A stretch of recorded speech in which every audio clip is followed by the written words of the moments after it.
Good morning, my friends. I'm Clover, and this is Genuinely Approachable Sudoku, and today we are solving High Rising Temps by Philip Newman. So this is a multivariant Sudoku.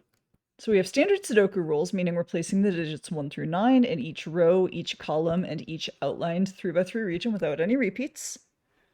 We also have some thermometer shapes drawn in the grid, and along each of these, we have to have digits that increase, not necessarily consecutive, they just have to get bigger at every step, from the round bulb all the way through to the tip. So like this is going to end up being 1, 2, 3, 4, and then this could either be 5, 6, or 7, that could be 6, 7, or 8, and that could be 7, 8, or 9, so that they increase all the way along. And the reason that had to be 1, 2, 3 is just this guy's 4, so anything bigger that we put there would end up breaking the thermometer. We also have skyscraper clues.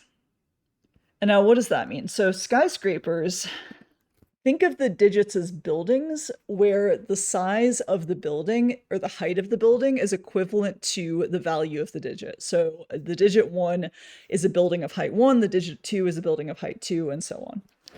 Skyscraper clues tell you if you look into the grid from the place where the clue is, so like this 2 here, if you look into the grid from the top going down that column, that is how many skyscrapers you would be able to see, since larger digits block the smaller ones behind them from being seen.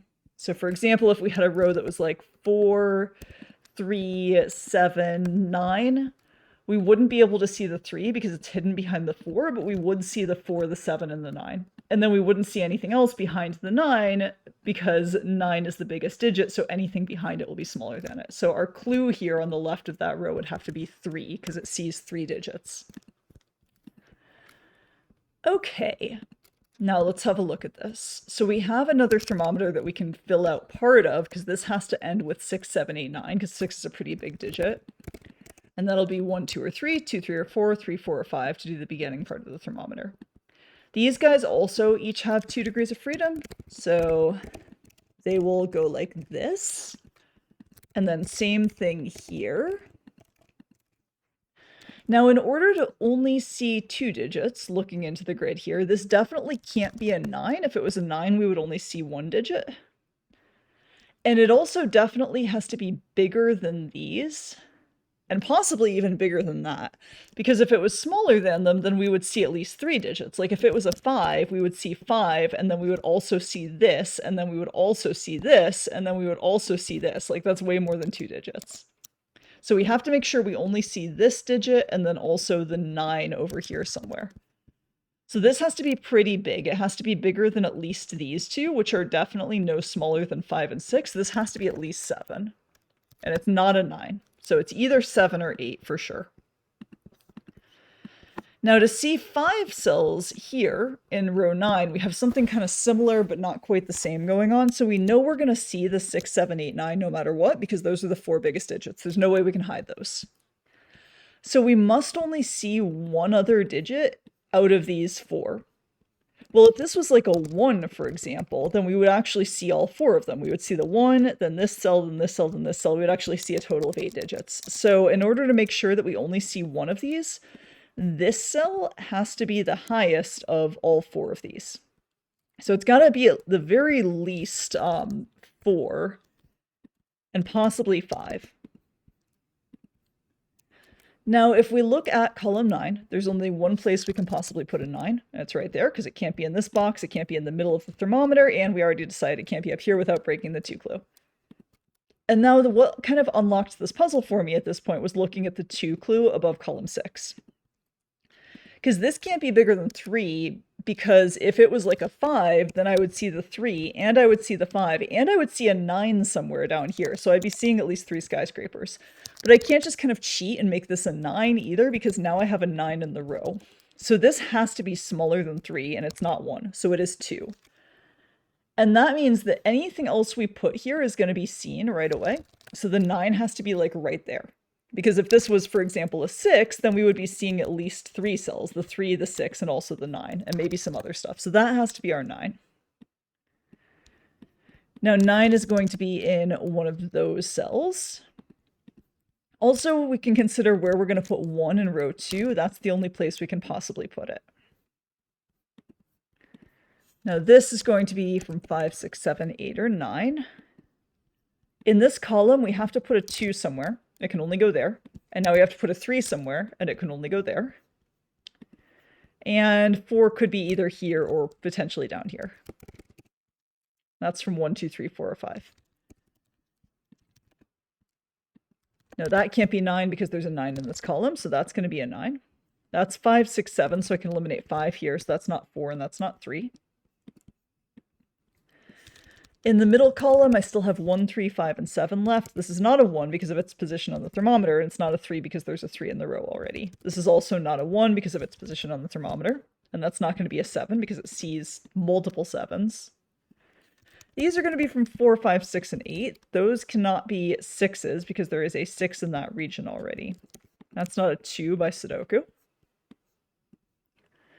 Okay, I need to put a 3 somewhere in this region. It can't be in these cells because this 3 sees them.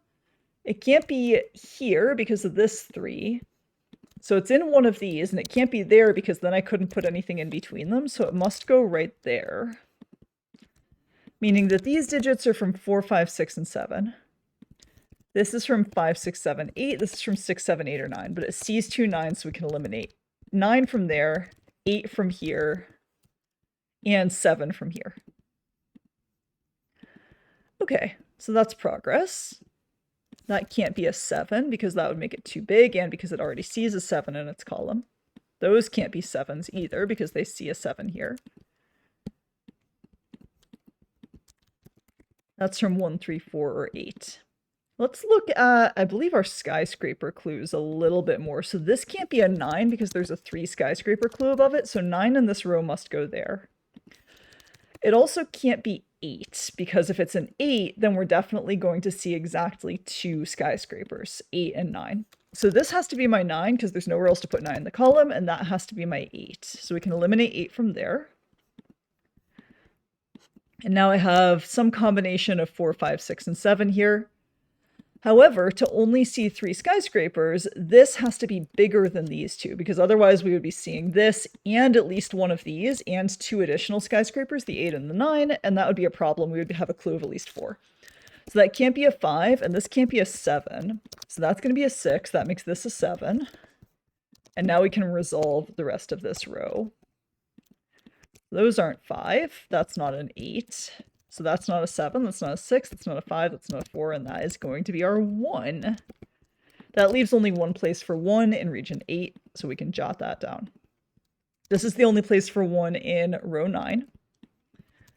These are going to be from 4, 5, and 8, and this is definitely a 5, so that's a 4. So we can place a 5 right here. Okay, I need to place a 7 in this column somewhere, so that's going to go there. That's the only place for it, and so that's the only place for a 6. And that resolves this 6 and 7. This can't be an 8 by Sudoku, well, by the thermometer rule, because that would be bigger than this, and it has to be smaller. It also can't be a 6. This can't be a 3 by the thermometer rule, because there's nothing smaller than 3 to put right here. So now we have a 5, 7 pair, which makes this a 4, and resolves all this. This has to be a 6. This has to be a 3.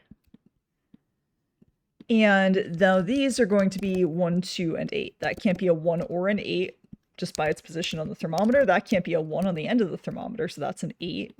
The 2 has to have a 1 to its left, so we're going to put that right there. These are going to be 2, 3, 4, and 6, and that's not a 2 or a 3. I have a 4 in this row, so that's now a 3 and a 2. So I have a 4, 5 pair here, making this a 3, a 2, a 4. Now I need something that's smaller than either 4 or 6, so this has to be 3, 4, or 5. It can't be a 3 because I have a 3 in the column, so that's definitely a 6.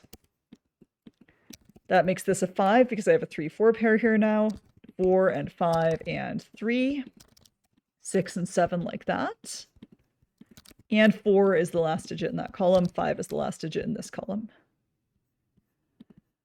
All right. I now need a 4, 8, and 9 to finish off column 3. That will make this a 9. And here I need either a 7 or an 8 to finish off the thermometer here in column 2. And because it sees an 8, it's a 7. So that's a 5, that's a 7. These are going to be from 2, 4, and 8. That's not a 2. I have a 4 in this row, so that's an 8 and a 4. That resolves these. The 7 here makes this an 8. The 3 right here makes this a 4. I need a 2 and a 7 here, a 1 here, and a 5 and a 9. And that is how you solve Philip Newman's high rising temps. Kind of unusual double variant puzzle for gas. Hope you guys liked that one. The link to try it yourself is in the description of this video, and I'll see you again in a few days.